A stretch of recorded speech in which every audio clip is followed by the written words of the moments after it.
This is a production of Florida State University. Coming up on FSU Headlines, a major breakthrough in DNA research at Florida State University. We sit down with University President John Thrasher. And the national champs start the new season #1 again. All this and much more, FSU Headlines starts now. Hello and welcome to another edition of FSU Headlines. I'm your host, Dennis Schnitker, coming to you from the William Johnston Building here on the campus of Florida State University in Tallahassee. In our top story today, a team of Florida State University researchers has unlocked a decades-old mystery about a critical cellular process. Here's more. The point of view that we take in terms of studying the three-dimensional organization of chromosomes is a point of view of DNA replication. Replication is an incredible opportunity to see how the chromosomes are folded, because this is the time when everything has to be taken apart, stripped all the way down to the molecules, duplicated, and then rebuilt again. There's a very specific temporal order to replication, which was actually discovered by J. Herbert Taylor in the 50s. But we haven't had any idea what regulates it, what's the mechanism. And we also haven't really understood what its significance is. And there's DNA on it? There actually is. J. Herbert Taylor first described this phenomenon in the 50s. And so since then, this has been the holy grail. Are there specific sequences or elements in the chromosomes that regulate their replication? My graduate student, Zhao Sima, told me that she wanted to give it a shot. You know, I said, okay, you and the last 100 people. What we decided to do was to take this, what we've called the Hail Mary approach. We got the highest resolution structure possible for the three-dimensional structure of a particular domain. And when we did that, we found that there were 3 points of contact within the domain. We went in and just knocked the 3 out, 1, 2, 3, and boom, we had a complete change from a segment of the chromosome that replicated at the very beginning of the process of DNA replication to the domain that replicated at the very end. So, you know, as you can imagine, that's the kind of result that just knocks you off your seat, which we very rarely get to see in science. The research was supported by the National Institutes of Health and published in the scientific journal Cell. For the past 10 years, Florida State University's GAP Awards have played a key role in helping FSU researchers fill the gap in taking research from the lab to the marketplace. The biannual GAP competition has awarded university researchers more than $2 million to help them move their ideas to the next stage of development. This year, 3 teams led by FSU faculty were awarded more than $110,000. The ideas and winning proposals cover a wide range of topics. Take this year's winners, for example. Earning GAP Awards were a team with an innovative approach to teaching student resiliency, a nanocarbon foam used to manage electronic devices, and a patent-pending testing grip for fiber-reinforced rebar.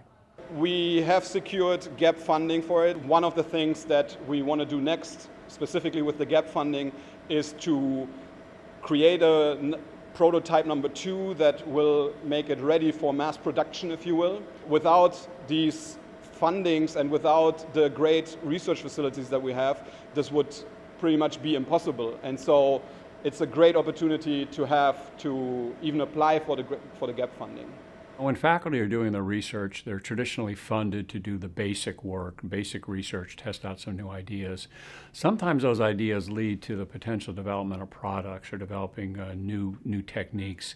And what the GAP program does is it provides resources, hard dollars, for faculty members to take these ideas, these initial results, and get them to a stage that potentially an investor, a company, another funding agency might be interested in developing it into a product. And the competition is organized by the Office of the FSU Vice President of Research. For more information about this year's winners and the program, visit news.fsu.edu. And speaking of research, some new research out of the FSU College of Medicine is shedding light on spinal cord injuries and how the immediate aftermath of the initial injury could be causing excess harm. But for the genotyping, they are quite similar. In this country, there are about nearly 300,000 Americans living with spinal cord injury. Unfortunately, we don't have effective treatment for these patients. It includes primary and secondary injury. It's easy to understand primary injury is a mechanical damage. However, the secondary injury is the damage that occurs at the cellular level. However, it is not very clear how primary injury leads to secondary injury. So our lab actually is very interesting to study the mechanism for secondary injury, because we know that if we know this mechanism better, we can develop better treatment for spinal injury patients. The red is the blood vessel. Wow, See? that's wonderful. Fibrotic scar formation is also very important to effect function recovery in the injured spinal cord patients. But nowadays, nobody knows where those fibroblasts come from. So our study just provided the evidence that those fibroblast-like cells may come from those endothelial cells who engulfed myelin debris. This phenomenon we observed in the spinal cord injury can be also observed in another demyelinating disease such as multiple sclerosis. So, which means our study actually can also apply to other diseases as well. Hopefully, we can, in the near future, we can provide more evidence or provide a potential approach to treat this disease. Since Professor Wren and her collaborators were able to make this discovery, they may be better equipped to help design therapies to combat this phenomenon in the future. Over in the FAMU FSU College of Engineering, researchers are using metric-specific technology to help keep seniors safe while driving. FAMU FSU College of Engineering Assistant Professor of Civil Engineering Aaron Osgoven and his graduate student published a new study in the journal called Accident Analysis and Prevention. The study uses metrics to analyze the location of crashes. They are specifically looking at the time the accidents occur and how that relates to the crash occurrence. The study provided some details about how location can be related to senior driver crash rates. The time of the day is very different for older adults than other groups. They usually, and we have seen this in other studies, in like psychological studies as well, they do not prefer to go out in the peak hours, like the rush hours, because they don't want to have the traffic on the roadways. They don't want to basically struggle with that traffic. So what they do is they, for example, go to shopping after this peak hour in the morning and before the evening peak hour. So actually they have more crashes in the midday rather than the rush hour periods. So this is usually a contradictory result when you look at the other groups of the population where they have more crashes in the congested times. The aging are the physically most vulnerable population group. So it was important for us to look at the traffic safety for them. So we can ensure their safety, we can ensure their physical safety, security. So that's why we choose the aging population. You can read more on this study and other research online at news.fsu.edu. Florida State provides its students with many opportunities to expand their horizons by studying abroad. And the first step on those global adventures? The FSU International Program's Study Abroad Fair. FSU Headlines reporter Kadeja Eliotson joins me now to explain what students get from the experience. Hi. Hey, Dennis. FSU's international programs host these study abroad fairs each semester to give students the tools they'll need to make studying abroad possible. And for the past 60 years, Florida State has given its students opportunities to add to their college experience and learn beyond the traditional college setting by going overseas. And the first step on that journey for many FSU students is the Spring Study Abroad Fair. Students get a chance to hear from professors and international program staff while browsing tables filled with info. They learned about the different summer and fall study abroad opportunities, funding options, and much more. I think it's a really great opportunity to just be able to explore the different options you have. So, like, you hear about a lot of people studying abroad, and sometimes it's just some people don't know about what it is. And just having the opportunity to look at all the different options is really great. Studying abroad is a really great opportunity to see a little bit of the world, but also learn a little bit more about yourself as well. It puts you outside your comfort zone. It allows you to grow and to stretch. In today's day and age, it allows you to become a more global citizen. That's really important when you're looking for jobs and internships. So to be able to say that you have interacted with people of a different culture and lived in a different community will really help you in the job field. Anyone can learn more about the different international program opportunities by visiting international.fsu.edu. All right, thanks, Kadesha, for that report. And still to come on FSU Headlines, we'll go one-on-one with FSU President John Thrasher.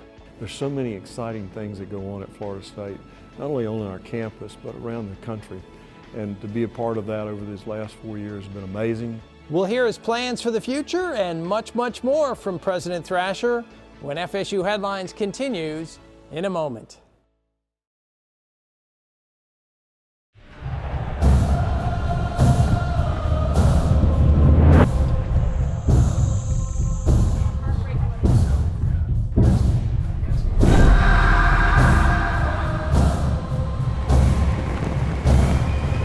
We are Florida State University.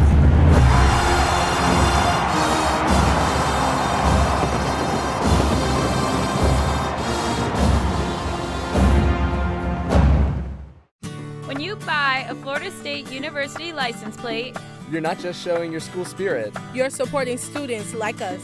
In the lab, in the classroom, and in the library. Putting this tag on your vehicle helps Florida State students achieve their dreams. So show your pride. Purchase an FSU license plate today.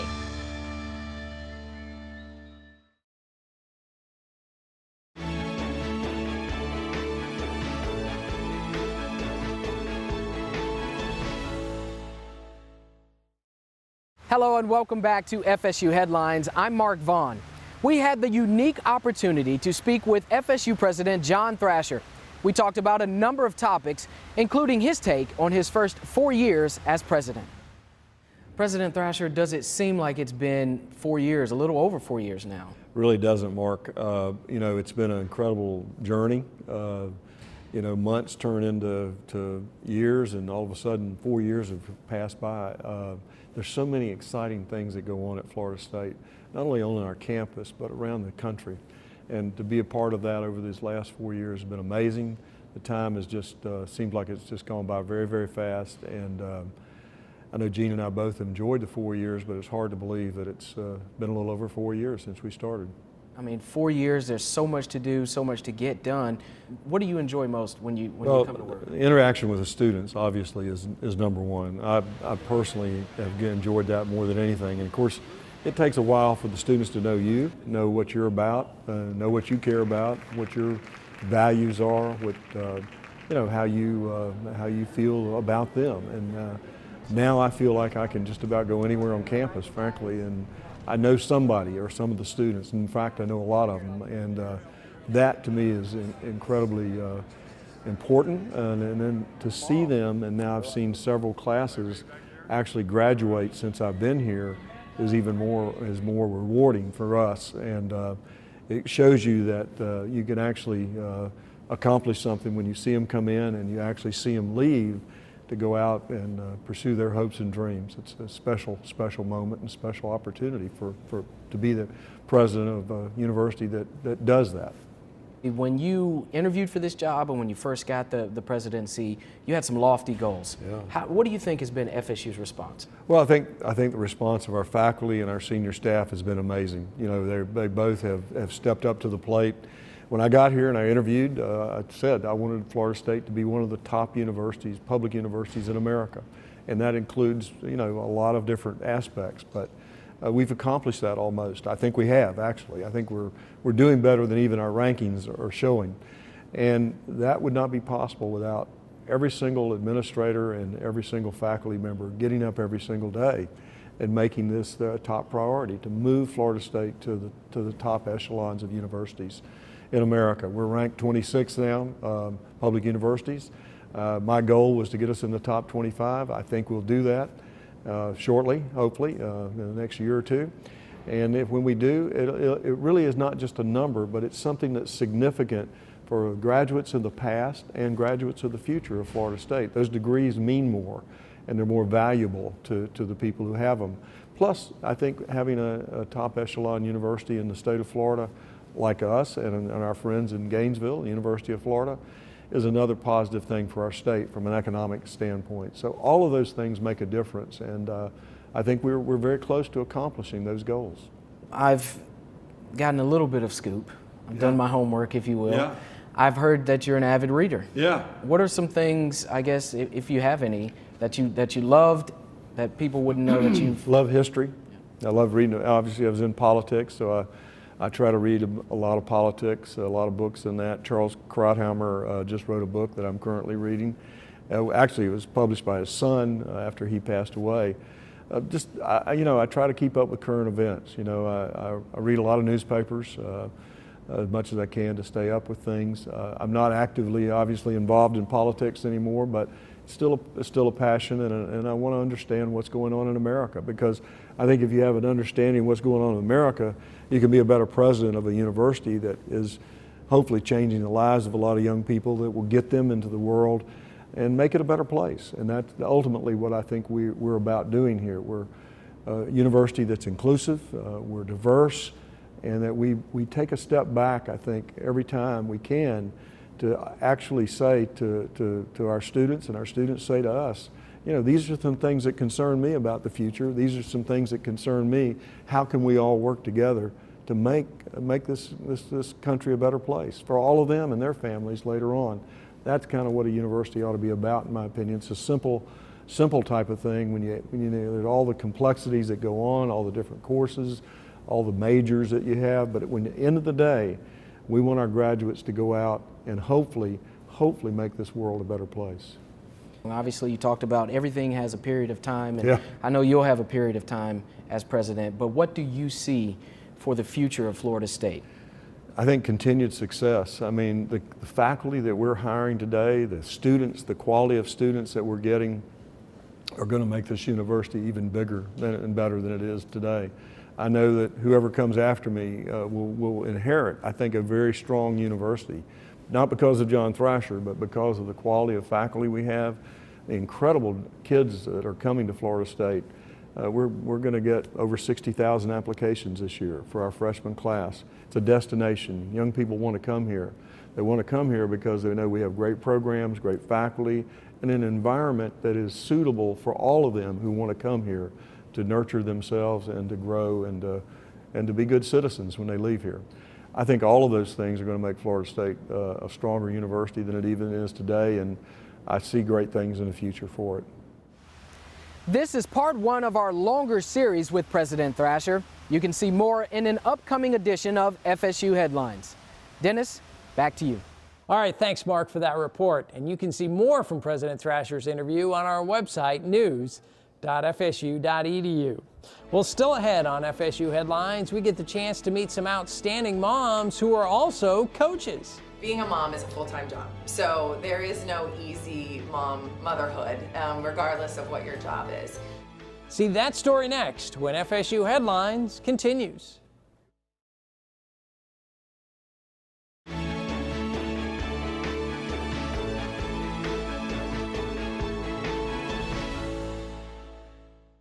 Welcome back to FSU Headlines. I'm Dennis Schnitker. Coaching in the competitive world of college athletics is a full-time job, but so is motherhood. Two coaches here at Florida State do both jobs simultaneously and successfully. Reporter Sophia Hernandez has the story.